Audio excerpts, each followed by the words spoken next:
네, 앞서서 유로존의 이슈에 대해서 좀 자세하게 짚어봤는데 이 유로존의 이슈뿐만 아니라 미국이라든지 중국의 경기도 문제죠. 이런 가운데 증시 정말 방향성을 예측하기가 힘든 상황인데요. 어떤 전략이 필요할지 자세하게 알아보겠습니다. 하나대투증권의 양경식 이사 모셨습니다.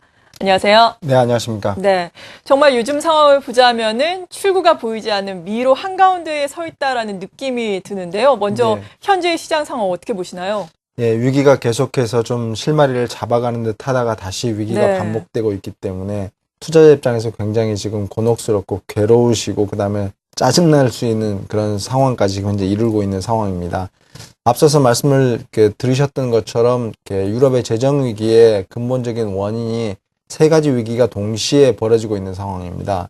실물 경제 위기하고 재정 위기하고 은행 위기가 동시에 겹쳐 있기 때문에 어느 하나를 좀 해결하나 싶으면 다른 위기가 금세 다시 올라오는 이런 양상을 보이고 있기 때문에 해결이 쉽지가 않은데요.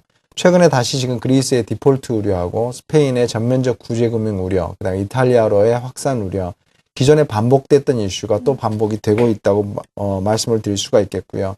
그와 덩달아서 미국과 중국도 추가적으로 경기가 더 침체되지 않겠냐 우려감이 불거지고 있는 상황이라고 볼 수 있습니다. 이런 다람쥐 쳇바퀴를 돌듯 반복되는 위기가 제가 보기엔 종식되기 위해서는 지금 현재 유일한 키는 독일에 있어서의 전향적인 자세 전환이 가장 중요하다고 볼 수가 있겠습니다.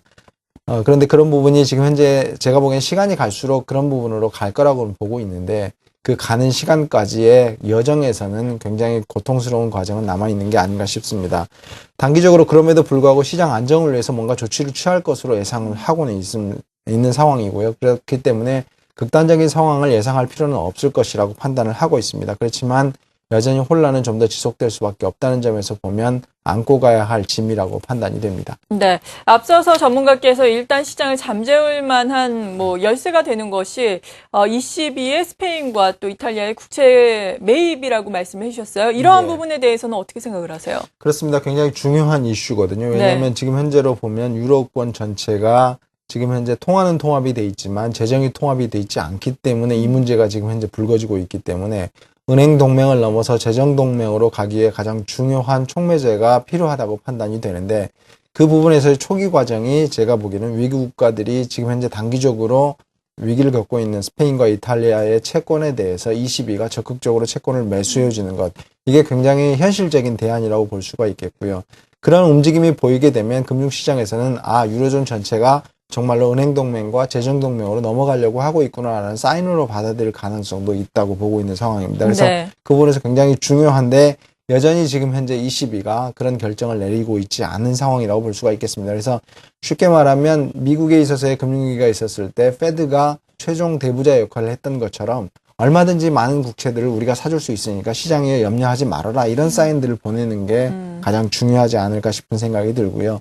두 번째로는 구제금융이 기금이 있어야 채권을 사들이기 때문에 지금 현재로 보면 ESM에 대한 조기 비준이 가장 필요하다고 볼 수가 있겠고요. 그 다음에 ESM의 다양한 기능의 확대 부분도 여전히 구체적으로 지금 현재 이미 논의는 됐지만 결정이 안 돼 있고 구체적인 과정이 안 나와 있기 때문에 시장이 지금 현재 고민스러워하고 있다고 볼 수가 있겠고요.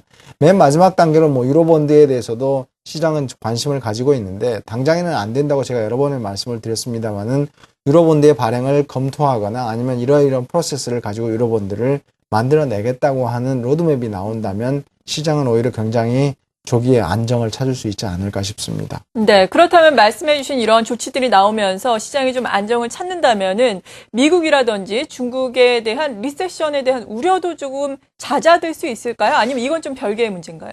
제가 보기엔 충분히 잦아들 수 있다고 보고 있습니다. 왜냐하면 지금 현재 중국과 미국에 있어서의 경제 리세션의 우려가 좀 더 높아지고 있는 가장 큰 배경이 유로존의 경기가 계속해서 더 어려워지고 있는 것입니다. 그래서 시장에서는 유로존의 금융시장 상황이 더 복잡해지고 더 장기화될수록 중국과 미국의 경제가 타격을 입을 수밖에 없다고 생각을 하고 있고 저희들도 거기에 동의합니다. 왜냐하면 중국의 제1의 수출 국가가 유럽이고 미국 역시 마찬가지로 유럽이 굉장히 중요한 수출 파트너이고 중국의 경제가 미국 경제에 영향을 줄 수 있기 때문에 실질적으로 세 나라가 연결이 되어 있다고 볼 수가 있겠습니다. 그런 부분에서 보면 유로존의 문제가 빨리 단기화되고 단기적으로 가닥을 잡아가는 것이 G2 경기의 리세션을 막아내는 데도 굉장히 중요한 역할이라고 볼 수가 있겠습니다.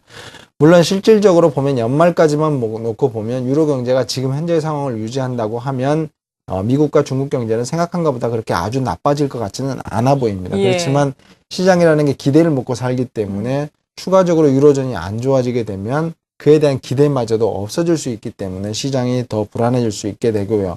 그렇게 되면 하반기에 대한 기대치가 좀 더 낮아지게 되고 그 기대치가 낮아질수록 기업 이익들에 대한 회복 속도도 느려질 것이기 때문에 주가에는 여러모로 부담이 될 수밖에 없는 상황이다 볼 수 있습니다.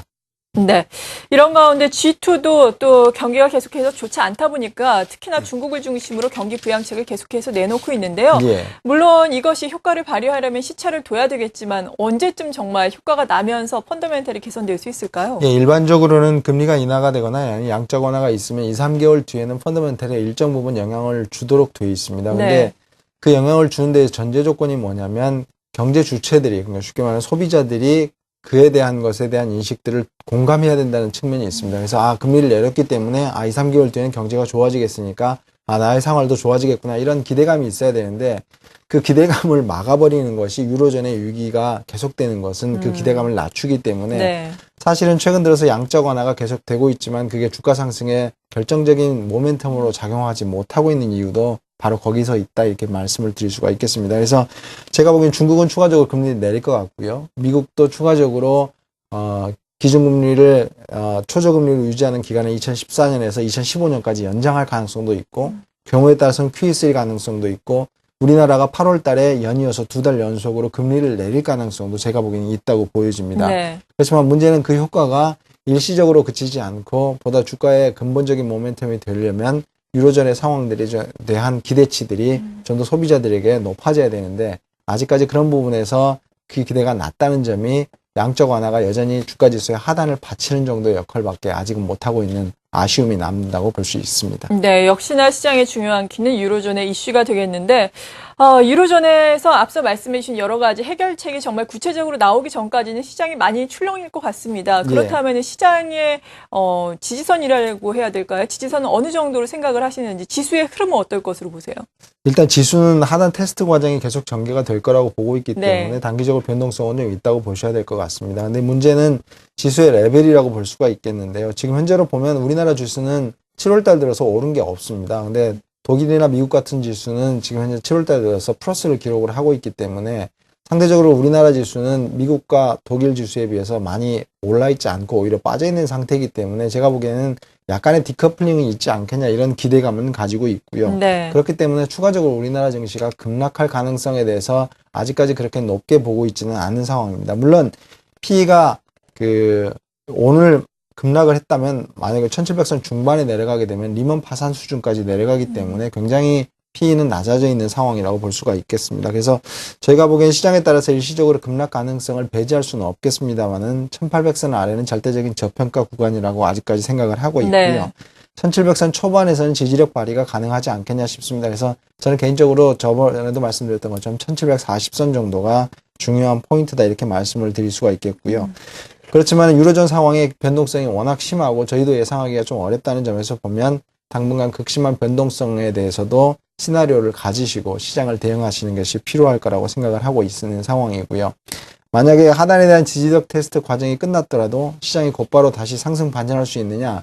아직까지는 그런 부분에 대한 모멘텀도 아직은 부족하다 이렇게 볼 수 있기 때문에 예. 하단 테스트 과정이 끝나도 시장은 일정한 박스권 내에서의 범위에서 좀 더 시장의 추이를 지켜보려고 할 가능성이 높다고 보고 있습니다. 네, 정말 대응책을 세우기가 참 힘든 장세인 것 같아요. 네, 그렇습니다. 어떤 말씀을 마지막으로 해주시겠어요? 제가 보기엔 신규적인 투자 전략 부분에서 이런 부분에서 굉장히 많이 비관으로 가기보다는 제가 보기에는 좀 더 다른 모멘텀들을 찾는 노력들이 좀 필요하지 않을까 싶습니다. 그리고 극단적인 비관에 이를 때 사실은 주가는 바닥을 지났던 경우가 대부분이었기 때문에 지금 현재의 상황이 많은 사람들이 지금 희망이 없다고 볼 수 있는 시장이라고 볼 수가 있거든요. 네. 그렇게 보면 주가는 가격 부분에서 굉장히 싸다고 이렇게 말씀을 드릴 수가 있겠습니다. 그런 부분에서 바라보면 좀 더 단기적으로는 모멘텀을 좀 찾는 노력들이 좀 필요할 것 같고요. 그렇게 되면 단기 랠리의 가능성에 대해서 좀 대비하시면 기술적으로 좀 대응하시는 게 좋을 것 같고 제가 보기에는 업종보다는 단기적으로 그 밸류에이션은 싸고 성장성을 가지고 있는 애들에 대한 종목 찾기에 좀 나서는 것이 필요하지 않을까 싶습니다. 그래서 그런 부분에 대해서는 분할 매수해 가는 전략이 좋지 않을까 싶습니다. 왜냐하면 그런 업종들 같은 경우에는 밸류에이션도 싼데 장기적으로 성장성이 있다고 보면 반드시 주가가 올라갈 때 가장 먼저 올라갈 수 있고 수익이 가장 많이 날 수 있기 때문에 그런데요. 그런 종목군을 한번 몇 개를 찾아봤더니 네. 현대차나 SK, 호텔신라 이 정도가 지금 현재 떠오르고 있다고 볼 수가 있겠습니다. 네, 잘 알겠습니다. 이렇게 시장 상황 정리를 하면서 마지막으로 자세한 도움 말씀까지 주셨습니다. 하나대투증권의 양경식 이사였습니다. 감사합니다.